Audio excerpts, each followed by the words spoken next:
দীর্ঘ 3 দশক পর আমরা চাকসু নির্বাচন নিয়ে এখন কথা বলতে পারছি 24শে গণঅভ্যুত্থানের বদৌলতে।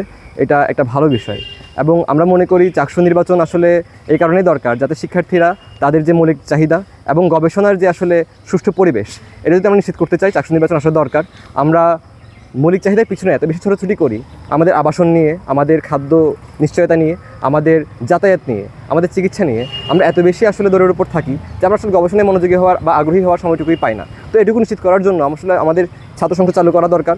ছাত্র সংসদের নেতৃবৃন্দের মধ্য দিয়ে যদি আসলে সিনেটের মধ্যে আমাদের দাবি দাওয়া যাইতে পারে তাহলে মানে আমাদের এই আন্দোলন সংগ্রামের যে ছোটাছুটি দৌড়াদৌড়ি এগুলো বেশ ভালো মাত্রায় প্রশমিত হবে বলে আমরা মনে করি। এবং আমরা মনে করি চাকসুর প্রয়োজনীয়তার পিছনে একটা ঐতিহাসিক বাস্তবতাও আছে। আমরা ঐতিহাসিকভাবে যদি দেখি যে আসলে বিভিন্ন স্বৈরাচার বিরোধী মুভমেন্টের সময়ে বা আমরা পাকিস্তান আমলেও দেখব যে স্বৈরাচার বিরোধী মুভমেন্টের সময়ে ছাত্র সংসদের যার নেতৃবৃন্দ ছাত্র সংসদের একটা ভূমিকা আসলে সবসময় ছিল এবং আমরা মনে করি এই বাস্তবতা সবসময়ই থাকবে এবং একটা রাজনৈতিক জাতীয় বাস্তবতায় এবং আন্তর্জাতিক বাস্তবতায় আর ছাত্র সংসদ কখনোই অরাজনৈতিক হয়ে থাকতে পারে না। সুতরাং তার রাজনৈতিক অবস্থানটা ব্যক্ত করার জন্য ছাত্র সংসদ আসলে প্রয়োজনীয়। চাকসু নিয়ে আমাদের ভাবনা হলো চাকসু আসলে শুধু শিক্ষার্থীদের অধিকার নিয়েই আসলে কাজ করবে এমনটা না।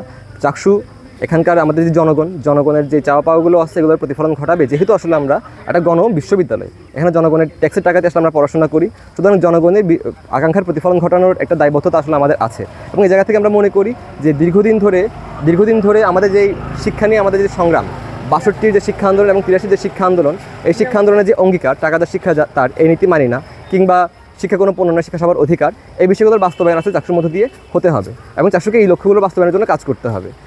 এবং আমরা মনে করি যে চাকসু কে আসলে একটা শুধুই সেবামূলক বা কল্যাণমূলক প্রতিষ্ঠান হিসেবে উপস্থাপন করার মধ্য দিয়ে এটার রাজনৈতিক যে আসলে একটা তাৎপর্য এটাকে আসলে এড়িয়ে যাওয়ার চেষ্টা প্রশাসন করেছে, যেটা আসলে 90 পরবর্তী যে আসলে বিরাজনীতির যেই সংস্কৃতি এই সংস্কৃতিকে কোনো না কোনোভাবে উস্কে দিচ্ছে।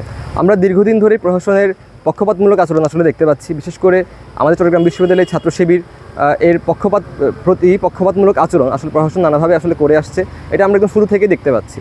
তো আমরা মনে করি প্রশাসন এই যে তফসিল ঘোষণায় দেরি করছে, এই দেরি করার পিছনে ছাত্র শিবির সহ বিভিন্ন আসলে গোষ্ঠীকে সুবিধা দেওয়ার একটা উদ্দেশ্য আসলে প্রশাসনের অবশ্যই আছে। এবং আমরা যে রাষ্ট্রীয় গঠনতন্ত্রের যে সংস্কার, এই সংস্কার আমরা দেখব যে উপাচার্যকে সভাপতি হিসেবে আসলে নিরঙ্কুশ ক্ষমতা প্রদান করা হয়েছে এবং চাইলেই সে সভা ভেঙে দিতে পারবে এবং কারো মতামতের তোয়াক্কা করার কোনো শর্ত আসলে এখানে রাখা হয় নাই। আমরা দেখতে পারবো যে রাষ্ট্রীয় গঠনতন্ত্রের মধ্যে নারী বিদ্বেষমূলক পদ রাখা হয়েছে, যেখানে বলা হচ্ছে যে দপ্তর সম্পাদক হিসেবে কোনো নারী আসলে দাঁড়াতে পারবে না। তো এটা তো আসলে একটা বৈষম্যমূলক আচরণ এবং 2025 সালে এসে আমরা ধরনের চিন্তাভাবনাগুলো আসলে করতেই পারি না। তো এই নীতিগুলোর উপর যদি আসলে দাঁড়ায় থাকে তাহলে সেটা আসলে কখনোই ছাত্রদের কল্যাণে আসলে কাজে লাগবে না। তো আমরা আসলে এই বিষয়গুলোতে ফোকাস করতে চাই এবং এই বিষয়টা আমরা দেখছি তফসিল ঘোষণা করতে অনেক তড়িঘড়ি দেখাচ্ছে, কিন্তু চাকসুর গঠনতন্ত্রের গণতান্ত্রিক সংস্কারের প্রশ্নে সে এখন নীরব হয়ে গেছে। তো আমরা মনে করি তফসিল ঘোষণা করার আগে অবশ্যই চাকসু গঠনতন্ত্রের গণতান্ত্রিক সংস্কার করতে হবে। তা যদি না হয় তাহলে এই তফসিল চট্টগ্রাম বিশ্ববিদ্যালয়ের শিক্ষার্থীরা, সচেতন শিক্ষার্থীরা ঘৃণাভরে প্রত্যাখ্যান করবে।